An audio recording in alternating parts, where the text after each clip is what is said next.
Hey everybody, this is the Sliders Review, and since it's Women's History Month, I'm here today to talk to you about Sheena, Season 1, Episode 1, the pilot, also titled Sheena.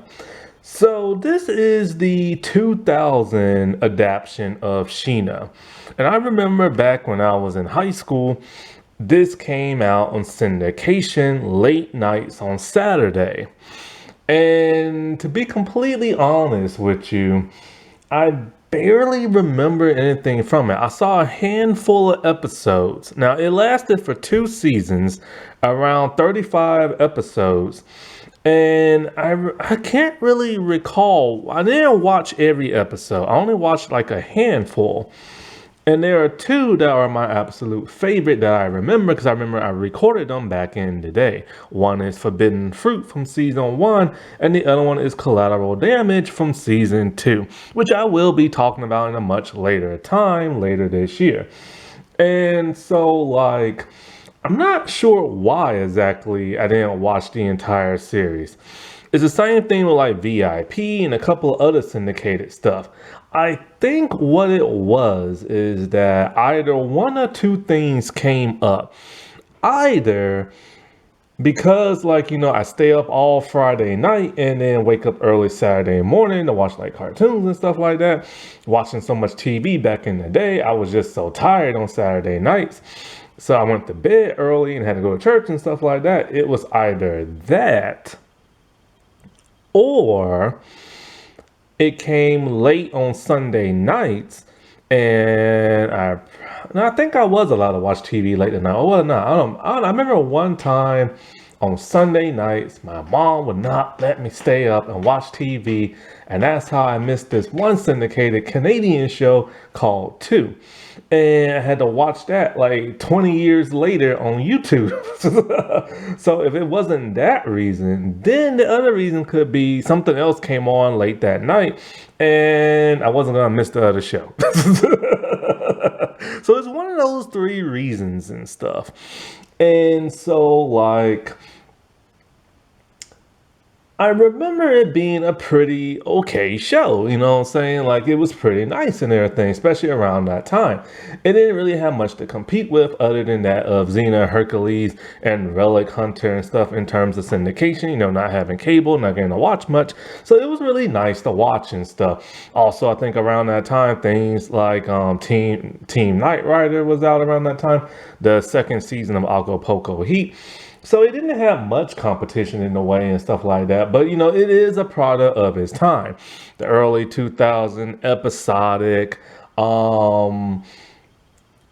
don't really remember what much of the episodes were about. The action choreography was fairly nice and everything. Like, I wasn't expecting her to do like Xena type stuff or martial arts. I wish the fight scenes could have lasted a bit longer. And, of course, actually, let me get into who plays Sheena. In this version of Sheena, it's Gina Lee Norris. Now, you best know her from Baywatch and everything. She was on Baywatch from like the beginning all the way to the end, and then Baywatch on, I think, Hawaii for like a wedding and stuff.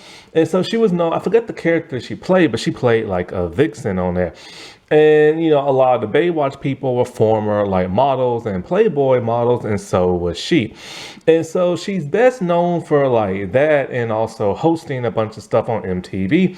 And she also did something with Sharknado a couple of years later. But so she mostly is known for like, modeling and like hosting and stuff like that. So while her acting was all right and everything and pretty enjoyable, it wasn't like the greatest, you know what I'm saying? Like how I would kind of like wish for it to be because she's not properly trained. So I totally understand that. So, and Sheena's supposed to be like this huge sex symbol and everything, and which Gina Lee Norris is like, my God, she is gorgeous. And so it's like, you really don't really care if like her acting isn't like the greatest Oscar worthy type thing because she's just okay for just fine for like the role for like what's given to her and stuff. And this is the early 2000s and stuff. And so because she's not like trained theatrically in like theater or like acting, she's also not trained in hand-to-hand combat. So it's mostly just her stunt double doing all the stuff from far away distances, slightly close up. But then the stuff you see her up close and up close, you see her like punching and stuff like that. And she's pretty good at like that. There's a lot of quick cut scenes here and there. So it makes the action very enjoyable. I just kind of wish she could have done a lot of her own fighting stunts and stuff, kind of like Lucy Lawless and Xena, and many seasons later with Sarah Michelle Gellar as like Buffy, or at least one of the Charm sisters, because you always want to see the star doing the stuff. And so if the show would have lasted longer, most likely she probably would have started doing her own stuff. Now the show also stars another Baywatch star. Um John Allen Nilsson and everything. It's like, wow, two former Baywatch stars on the same show. Like, that's like crazy and stuff. But what's really distracting about the show is like, every time I see this show, I just see Gina Lee Norris. I don't like see Sheena and everything. And it's because Gina Lee Norris is so striking and everything, and I remember her from Baywatch. That's like all I see. Also, like because the thing about Sheena is an orphan of like Irish descent. No, not Irish descent. She's like an orphan. I don't know if she's from America or Europe or anything like that. But she was orphaned as a little girl when her parents went to Africa for like some type of expedition type thing. They got murdered. Now, this is based off a comic book back in like the 1930s. And so the parents died from drinking like a potion by this witch doctor named Cobra. And then he raised Sheena in the jungle. And then she became queen of like the jungle and stuff. And basically she's like a hero who fights against like everything from slave owners to white hunters, African people who actually live there, other wild animals, dinosaurs of all things. It's like, it's a product of that 1930s time. And I get the concept of it. It's fascinating. And she's a little white girl, you know what I'm saying, living in Africa. So I get the idea of it being like that back in the 1930s and stuff, because that's like a really interesting, unique thing. Plus, a lot of people did not know that there are actually white people living in like, Africa and everything. All because of the British. It's always because of the British trying to take over people countries and placing their people in places. The British. Because yes, in South Africa, there are a lot of white people and their voices sound very British. I mean, my God, like British people literally try to take over everywhere. Let's see, Africa and South Africa,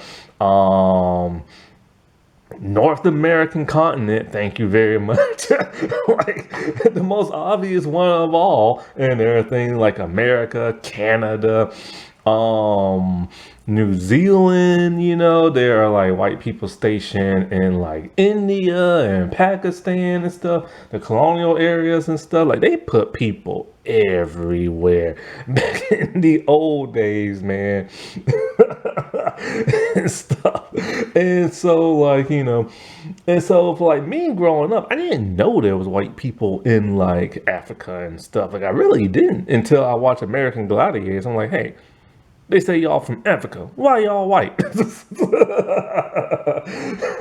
then I forgot about that because I saw American Gladiators when I was little. And then so like when I watched Sheena when I was in high school, I'm just like, why is there a white woman in Africa? But then I'm like, oh wait, there are white people in Africa. Because a lot of people don't know that. And so yeah, I get the concept of 1930s and stuff like that, putting like, a white girl in like Africa and all this other stuff. Now in the 2007 reboot, probably like the comic and everything, they changed it up. And instead of her being from like whatever other country, she's actually from South Africa. And then they gave her the name of like Rachel, I think it is, or something like that. I'm not really sure. And so like oh, I was gonna say They was gonna make like a movie at one point. Oh crap! I've been talking for 9 minutes. So let me like get through this and stuff. So like yeah, I gotta get through the first episode. So like yeah, they were gonna make a movie in 2017. Now the only thing about Sheena is that like well, it's a little problematic today because times have changed and everything.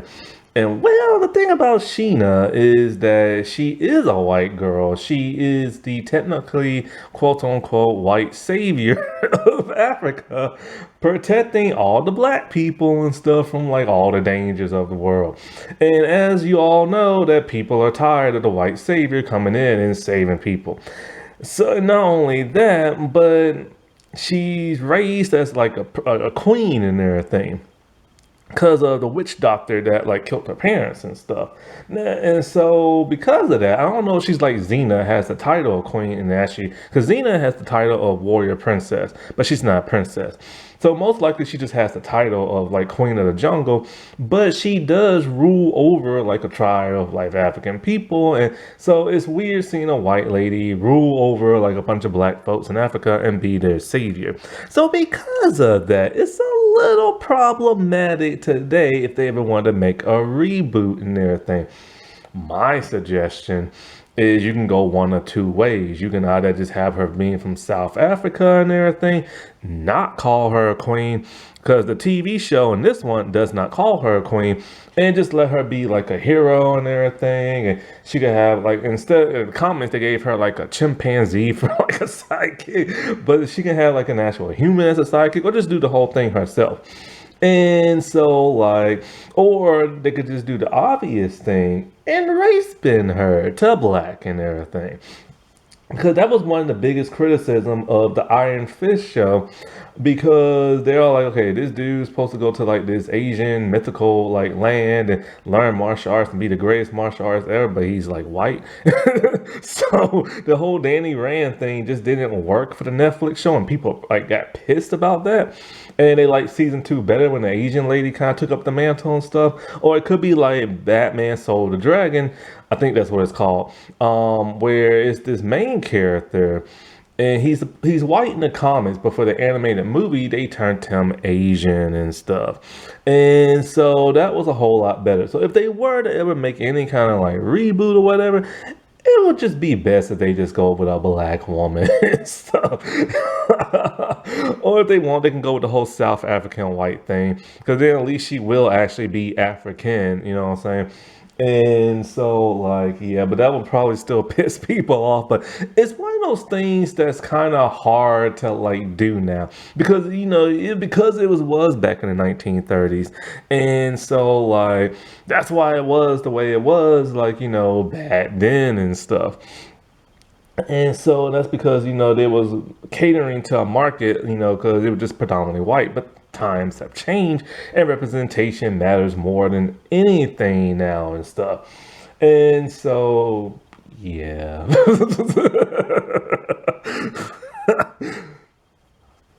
And like I also remember like one of the reasons why, let me just get away from this topic. So anyway, another reason why I didn't really like the show is because of Cutter's friend.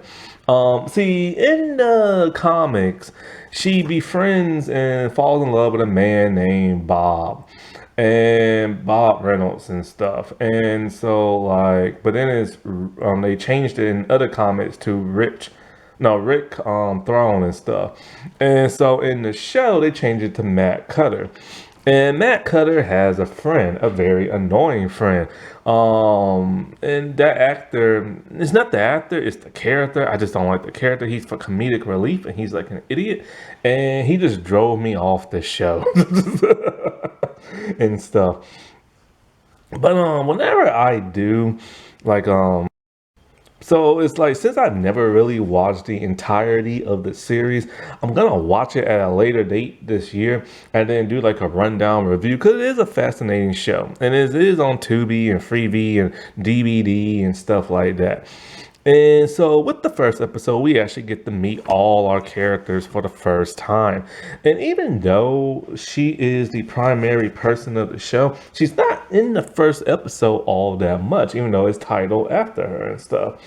And so, basically, she's the protector of like the wild. Now, the show is filmed in Florida. And Florida, for the most part, don't look like Africa, but it's a nice knockoff, except for when they get to the beach, because they have white beach sand. And as you know, they don't have that in Africa. All of the African animals that are in the show most likely are either imported or came from a zoo. And boy, they are a lot, especially those alligators that look scary. And so they have antelope and stuff like that.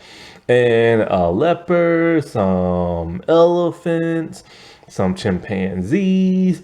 So they got like a good number of them. So anyways, it starts off with a man running in the jungle.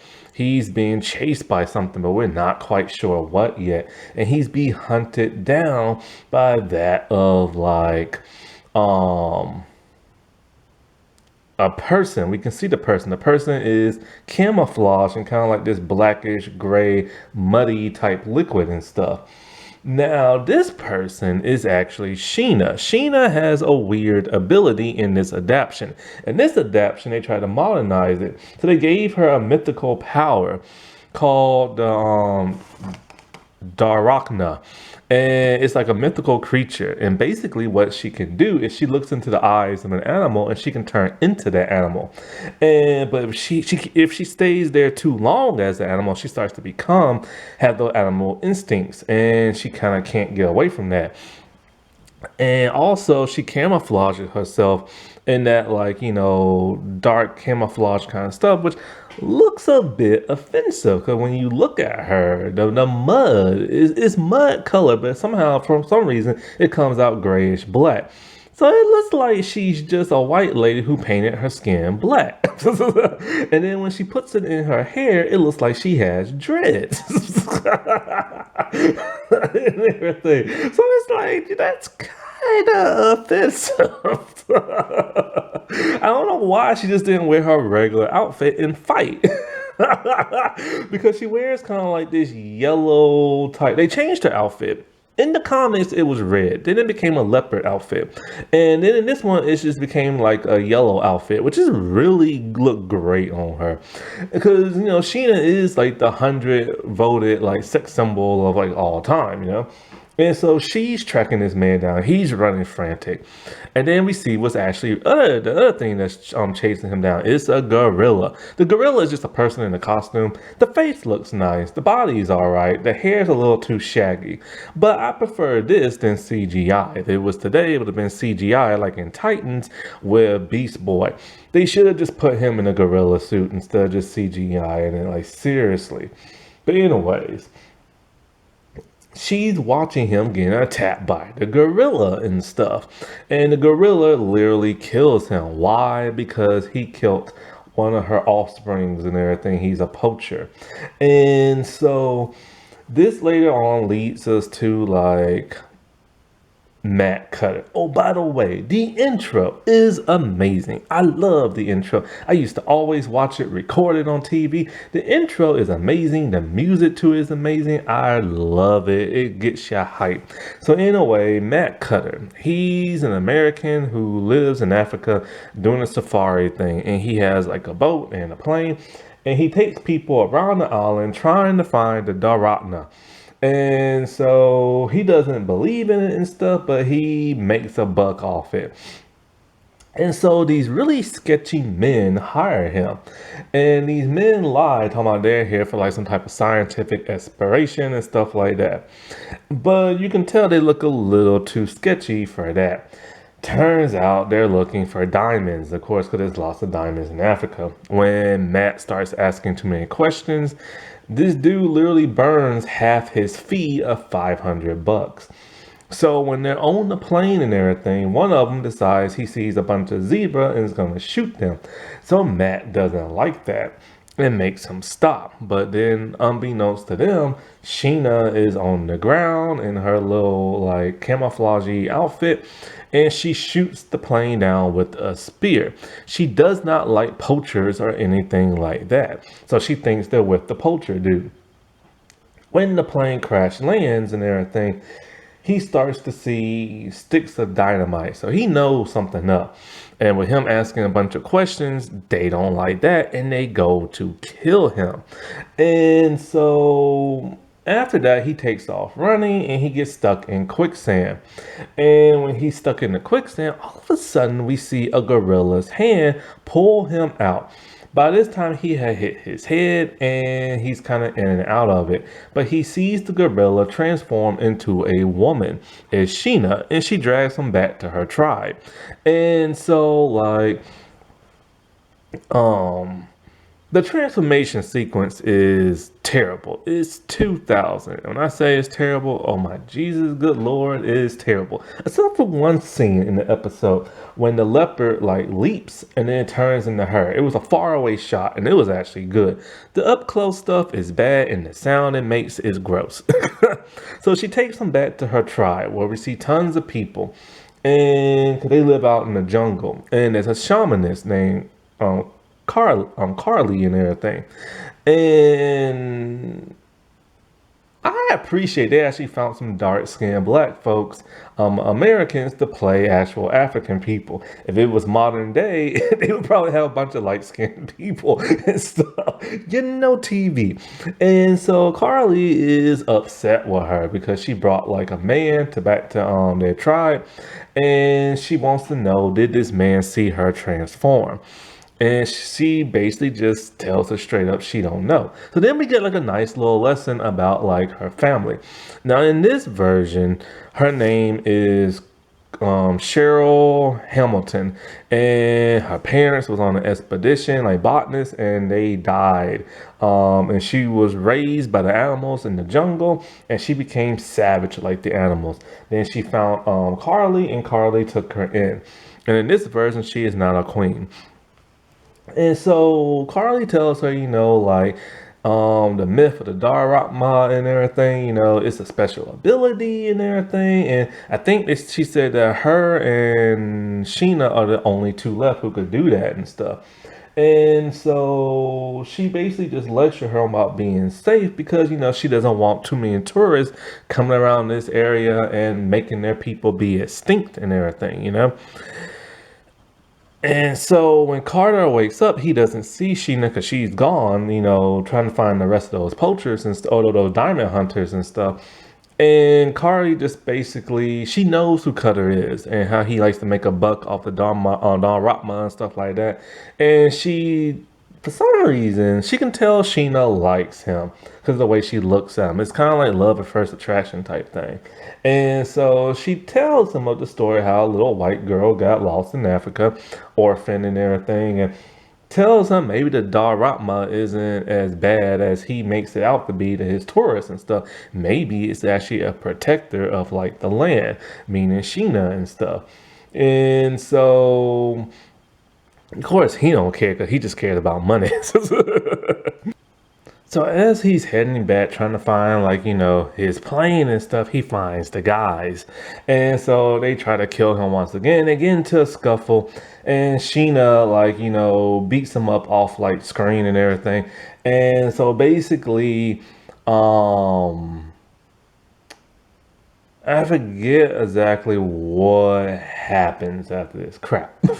But basically they get into a scuffle and she fights off some of their men, and yes, she is the type of person who will kill and everything. And so at some point he sees Sheena as like, that weird like muddy creature person. And so she can't really tell if he's like a bad guy or not. She knows that he's with those guys. So she just stares at him because of course she has a crush, and he wipes some of her mud off, but then she goes back to whoop on the guys and everything. And so like later on, at some point, he is just kind of like, by himself at night, camping out. and she stares at him. He sees her and she asks, can she borrow his waterfall? So she takes like a shower. Now there is at times brief nudity in this show because it is syndication and they can get away with little peeks of like the butt and like side boobs and stuff like that. And I remember like in 2 episodes at least, you get to see that. And of course, because it's from her, yeah, you want to and stuff. And so like they chat, they talk, and she's trying to figure out if she can like, um if he's friend or foe. Now, honestly, I get tired of the both of the main characters always like, will they, won't they, love attraction. I get really tired of that, especially in the first episode. Like, they can wait a couple episodes before they do that, but this is TV, you know what I'm saying? And so, at some point the next morning, he finds the guys again, but he finds their stuff. He finds like their wallet, tries to steal their money. And so, like, at some point, gets caught in one of their traps.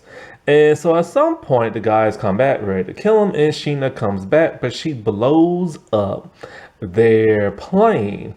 And I think she did this before the night activities and stuff.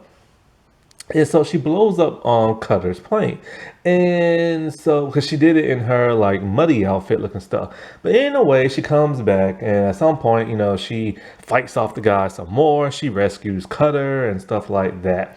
And so when they leave, they go to a cave and she starts explaining a little bit more about herself now that she knows she can trust him. And so while they're in the cave with like a leopard, she has to look into his eyes to get his abilities to see through the cave. And she tells him all about how she's able to transform into animals and this and that. And, and later on in the series, we'll learn more about her parents and we'll learn more about him.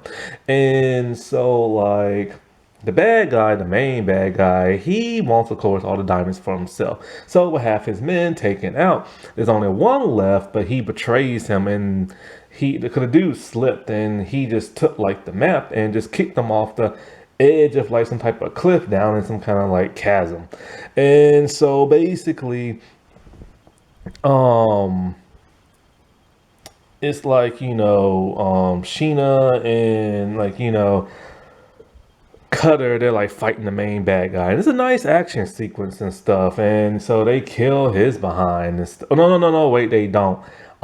He runs out the cave and there's somebody waiting for him. It's the gorilla, because he sees the original poacher from the beginning of the episode hung and everything by Sheena, and so the gorilla kills him off screen. Now Sheena does tell Cutter at some point she's not able to talk to animals the way two people are, but she's able to communicate in a way they can like understand her.